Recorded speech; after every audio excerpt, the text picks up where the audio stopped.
good. Okay, Dad, so tell us about this painting. This I did in 1979 when I was in the Congo. I better start. It was then called Zaire. You see me? Good, yeah. It was called Zaire, and I asked someone why the country had been the Congo under the Belgians and why it was suddenly called Zaire. He said, no, that was the name given to it by the Portuguese. And I said, well, how did that happen? When Vasco da Gama and all his fleet were going down Africa in the 15th century or 16th century, they stopped opposite the mouth of the Congo where it came out into the Atlantic. And they said, what's this place here, pointing in that direction? They said, it's a river.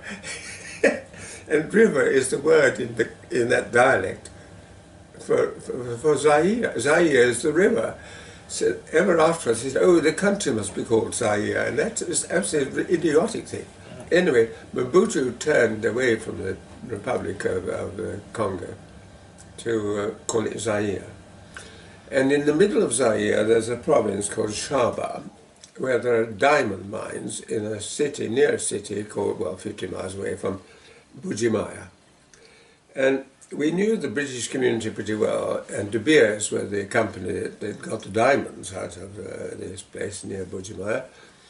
And a young man was deputed. The company said, oh, we must go and visit diamond mines. So I said, well, we'd love to do that.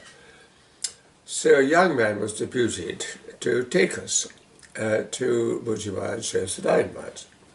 We got to Bujimaya by airplane at about noon on the day, on the Friday it was. And to our dismay, we were told that the mayor of the city wanted to give me a lunch. So I could hardly refuse. So we had to spend 3 hours, from noon till about 3 o'clock, having his lunch with an unknown mayor in the middle of Africa. What sort of food was it? It's not too bad, I didn't remember. But anyway, so at about 3 o'clock we got to the jetty. Now I thought, if this is anything like the Heart of Darkness, we might be going in one of these riverboats that Joseph Conrad used to go on. You know, seeing about size of 40-foot launch, and there's an engine and so on. No. All we saw were 2 rubber dinghies racing up and down the river, a huge wash each one. And I said, what's this? Oh, they're your boats. You're going up the river by a rubber dinghy. Ah. And is it far away? Oh, it's only about 50 miles. And I thought, hey, wait a minute, and what are they doing? Oh, they're testing the engines. I see. Then I thought, 3:30, dusk falls at 6. Can we do 50 miles in a rubber dinghy up the river against the current and get there before dark? And I began to have just queasy feelings, just whether we were doing the right thing. Anyway, they were satisfied with the rubber dinghies. We put all our luggage in one boat, and we got into the other one, and off we set. We hadn't got very far, maybe 2 or 3 miles, when I noticed our boat was beginning to get water inside it, and buckling. And so I pointed this out to the chap who was driving and say, oh, the Beers man would say, oh, we've changed boats, we'll get into the other one, it's safer. So we pulled into the bank, our luggage was taken out of the other bin into the one we'd been in. We got into the rubber dinghy that was empty and set off again. And at about 5 o'clock, there was the father and mother of a thunderstorm. And in Africa, a thunderstorm is quite sensational. The monsoon rain pelts down, thunder and lightning, the sky is black. And it seemed a pretty ominous thing to happen an hour before darkness, somewhere maybe 40 miles away from the mines. And so I began to get worried. And I said, have you been to this before, to the De Beers man? No, this is my first trip. Ah, and the driver? Oh, he knows the river like the back of his hand, the back of his hand. So off we went. And eventually night fell and the rain was still going on. And as we were going along, we hit more and more sandbanks. I thought, that's odd in the middle of this huge river that joins the River Congo. And after bumping 2 or 3 times on the bottom, we thought, well, something's gone wrong. And we heard a put, put, put, put, put, put, put, put. So we shouted it was the other boat which had been behind us, had gone up the main stream and was on its way to the diamond mines. And we'd missed it. And then we thought, well, the only thing to do is we've got to spend the night here, we'll try and find out where we are in the morning. So we got ashore to the bank, and it was the bank, but it was full of reeds, and so it was a movable bit of bank. So we said, has anyone got any water? No. Have we got any mosquito? No. Any food? No. And Janet, luckily, had got a flask of whiskey. So we bedded down, Janet in the middle with the whiskey, myself and De Beers on either side of her, and then the 2 Zaiwas on the other side, forming a sort of tight thing to keep her warm. You see, there was no covering or anything. You had no blankets? No blankets, just our clothes. Thank God we had enough clothes on. And in the middle of the night, very uncomfortable, we hardly slept, we heard,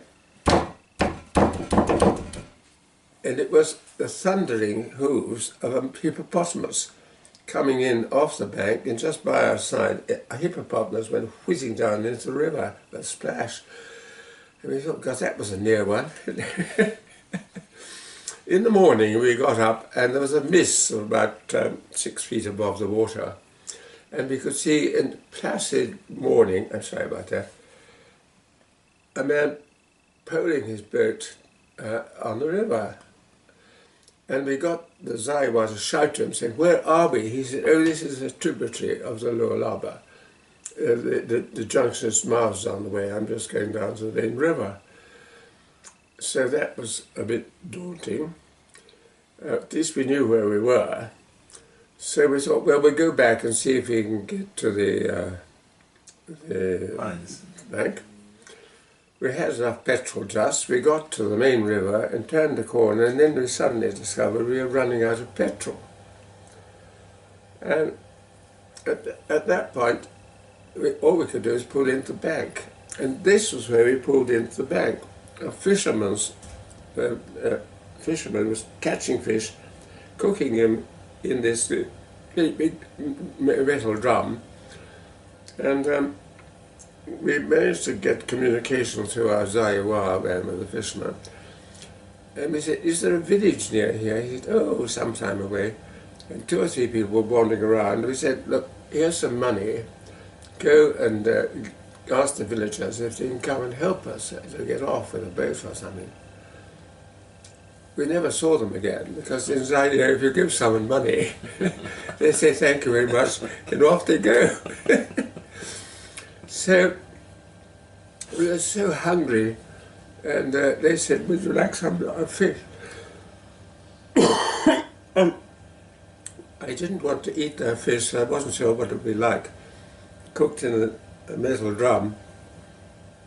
But we saw some coconuts, or we thought up in the tree.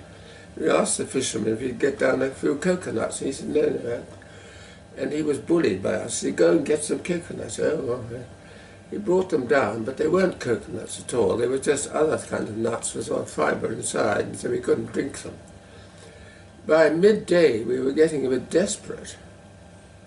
And we thought, well, the only thing to do is to launch the boat out into the main stream and drift down with the current some 30, 40 miles and hope we'll see somebody that will rescue us.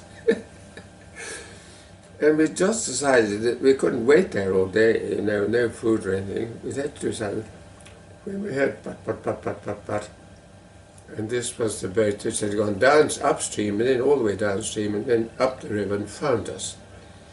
And then we got in the boat and finished and got up to the mines as it was dusk was falling again. For the second day. Second day. So they said, well, terribly sorry, we've got to leave tomorrow at about 5 o'clock in the morning to get back because there's another lunch waiting for you in Budimaya. At that point, your mum and I revolted. We said, we're not going to move. We've come all this way to see the diamond mines. We're going to see them. So, come what may, we'll spend the night there and we'll go tomorrow back in peace. Okay. Well, we slept in a hammock in a tent. And when we got up in the morning and looked down, the floor seemed to be moving. It was covered with red ants.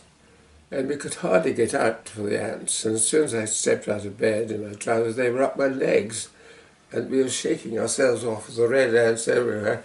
Easier for Janet in a dress to shake them away, but they were all up my trouser leg.